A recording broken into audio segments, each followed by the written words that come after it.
मान्य सदस्य माइक दुईटै अन गरिदिनु होला, माइक अफ छ जस्तो। सम्मानीय सभामुख महोदय, वास्तवमा परम्परा तोड्ने नाउँमा सबै परम्परा तोडिँदैन। बजेटको विनियोजन प्राथमिकता हुँदाखेरि अर्थमन्त्री जहिले पनि बस्ने सिस्टम छ। परराष्ट्र मन्त्रीले बजेट बनाउने होइन, परराष्ट्र मन्त्रालयको बजेट त्यहीँ जान्छ। त्यसकारणले किनभने यो प्राथमिकतामा म रेकर्ड गराउनको लागि मात्र बोल्दैछु यसमा मेरो, किनकि हामी पाँचौँचोटिको सांसद पनि सबै परम्परा भत्काउँदै गयो भने त्यो संसदको औचित्य समाप्त हुन्छ, पार्लिमेन्ट्री सिस्टमको औचित्य समाप्त हुन्छ। हाम्रो देश, हाम्रो संविधान पार्लिमेन्ट्री सिस्टम अङ्गीकार गरेको छ, जहाँ अल पार्लिमेन्टर्स इक्वल हुन्छ र प्रश्न सरकारसँग गरिन्छ र कुरा पनि सांसदले जनताको कुरा सरकारले राखिन्छ र सम्पूर्ण मन्त्रालयमा। यो म पहिलोचोटि 20 वर्षको कार्यकालमा पहिलोचोटि देख्दैछु कि अर्थमन्त्री नभएर पनि बजेटको विनियोजन छलफल चल्दैछ। यो कस्तो परम्परा सुरुवात हुँदैछ। न्यायको नाउँमा सबै चिज भत्काउने होइन। त्यसो भए सिंहदरबार पनि भत्काउँ, प्रधानमन्त्री पद पनि भत्काउँ, मन्त्री पद पनि भत्काउँ, सबै चिजको नाउँ चेन्ज गरौँ न। यो किनकि औचित्यपूर्ण हुनुपर्छ। जति व्यस्त भए पनि एक दिन दुई दिन छलफल चल्छ। अर्थमन्त्रीले बजेट बनाउने, त्यो उहाँ टिमले बनाउने, अर्थमन्त्री त पोलिसीगत गाइड गर्ने हो। त्यस कारणले म अब विषयमा जान चाहन्छु। मन्त्री नभए पनि कम्तीमा रेकर्डमा रहोस्, किनकि मैले नबोल्नै खोजेको थिएँ, तर अति सर्वत्र बजेट भएपछि बोल्न बाध्य भएँ। विनियोजन पढ्दाखेरि मधेसको लागि त्यहाँ केही पनि देखिएन। जो राणा कालदेखि हुलाकी राजमार्ग छ त्यसको लागि कहीँ हुलाकी वर्ड पनि लेखिया छैन, किनकि राणा कालपछि बनेको हुलाकी राजमार्ग आजसम्म बन्या छैन। कहीँ पुल छ त कहीँ रोड छैन, कहीँ रोड छ त पुल छैन। र त्यसपछि दुईटा राजमार्ग बन्यो मधेसलाई काउन्टर गर्नलाई, मध्यपारी राजमार्ग र मदनराई राजमार्ग, र त्यसलाई फास्ट ट्र्याकले काम गरियो। तर 110 वर्ष पुरानो हुलाकी राजमार्ग आजसम्म बन्या छैन। मेरो क्षेत्रमा बाट क्रस गर्छ, त्यहाँ पनि बन्या छैन। दोस्रो, जहिले पनि विकास निर्माण जनताको लागि हुन्छ, भूगोलको लागि होइन।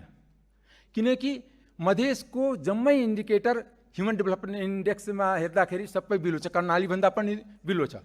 त्यसको लागि एउटा स्पेसल प्याकेजको घोषणा हामी सोचेका थियौँ, किनकि मधेसको सरकारमाथि अधिकार पनि किन छ भने सबभन्दा बढी भोट मधेसले दिया छ, समानुपातिकमा पनि दिया छ, प्रत्यक्षमा पनि दिया छ।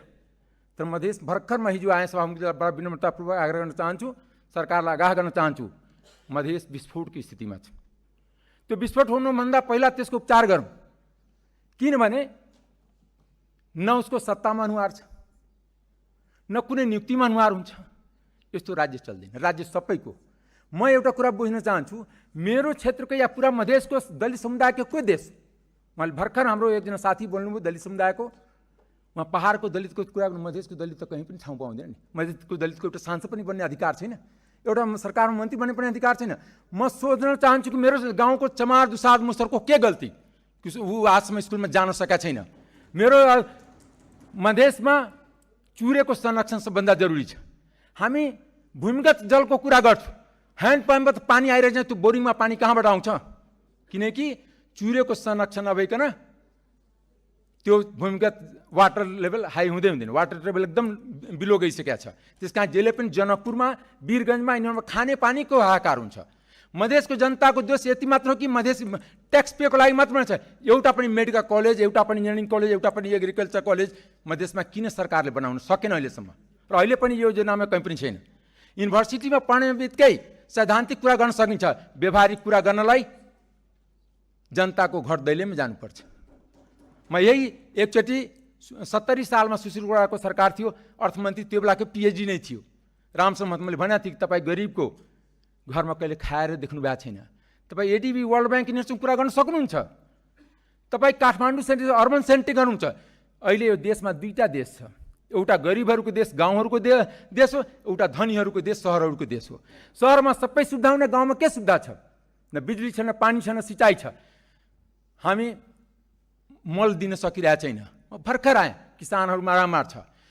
किसानको उखु चिनी मिलले लिएछ, डिफरेन्ट व्यापारी समातिन्छ, तर चिनी मिलको मालिक किन समातिदिने प्रश्न मेरो सरकारसँग यो पनि छ। यदि शेखर गोल्छा समात्र मिल्ने, सुलभ अग्रवाल समात्र मिल्ने, या ब्याङ्कर समात्र मिल्ने, त्यो हामी पोलिसीगत चेन्ज गरौँ। दुनियाँमा नेपाल बाहेक कहीँ पनि ब्याङ्कर्स र व्यवसाय एउटै हुँदैन। नेपालमा मात्र छ, हरेक व्यवसाय ग्रुप आफ्नो एउटा ब्याङ्क राखेको छ।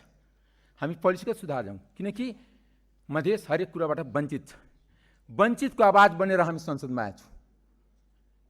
अनि चाहे कर्णालीको जनता वञ्चित होस्, चाहे जुम्लाको जनता वञ्चित होस्, चाहे पहाडका दलित हुन्, खालि सुक्ला मुक्लाले शासन गर्ने, पञ्चायतमा पनि गरेको हो, बहुदलमा पनि गरेको हो, गणतन्त्रमा गरेको हो। त्यस कारण जेनजी विद्रोह भएको।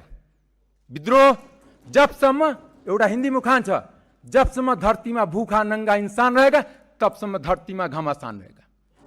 तपाईँले यो बजेटको प्राथमिकता विनियोजन म यसलाई एक्सेप्ट गर्न सक्दैन, यसलाई ओन गर्न सक्दैन। म सत्ताधारी सांसद हो, तर मेरो अगाडि जनताको अनुहार देखिरहेको छु। उसको लागि यो संयोगले अर्थमन्त्री बुढानी स्कुलको पढेको, एउटा पनि आवासीय विद्यालयको कल्पना पनि गरिरहेको छैन। त्यहाँ आवासीय विद्यालय नभइकन, आवासीय कलेज नभइकन, आवासीय युनिभर्सिटी नभइकन देशमा शिक्षाको विकास गर्न सक्दैन। त्यो खोखला नारा मात्र हो, किन हामी पनि आवासीय युनिभर्सिटी पढेर आएको हो। त्यस कारणले हामी यो त्यो जुन मात्र लगानीको कुरा गर्नुहुन्छ, मलाई एउटा पनि लगानीको वातावरण बताइदिनुहोस्। आज हामी चौतर्फी घेराबन्दीमा छौँ, राजनीतिक घेराबन्दीमा छौँ। जियो पोलिटिकल भू राजनीतिक संयोगले परराष्ट्र मन्त्री छ, उहाँलाई इङ्गित गर्न चाहन्छु। उहाँ जतिसुकै भने पनि म भू राजनीतिक ब्यालेन्स गरेको छु, भू राजनीति अस्तव्यस्त छन्। मान्य सदस्य, त्यस कारणले छटाउनुहोस्। एउटा कुरा सभामुखीबाट अन्तमा म आग्रह गर्न चाहन्छु, रुलिङ होस् कि अर्थमन्त्रीको सामने मात्र बजेट विनियोजनको कल्पना हुन्छ, अरू मन्त्री यसमा प्रतिनिधित्व गर्न पाइँदैन। त्यो कहिले पनि यो संसदीय परम्परामा थिएन। पछिल्लो कार्यकालमा हजुर पनि सांसद हुनुहुन्थ्यो, के अर्थमन्त्री नभएको बेलामा संसद रोकिन्थ्यो। त्यसपछि अर्थमन्त्रीलाई बोलाएर संसद सुचारू हुन्थ्यो। त्यसकारण अर्थमन्त्रीलाई बोलाइयोस्। धन्यवाद।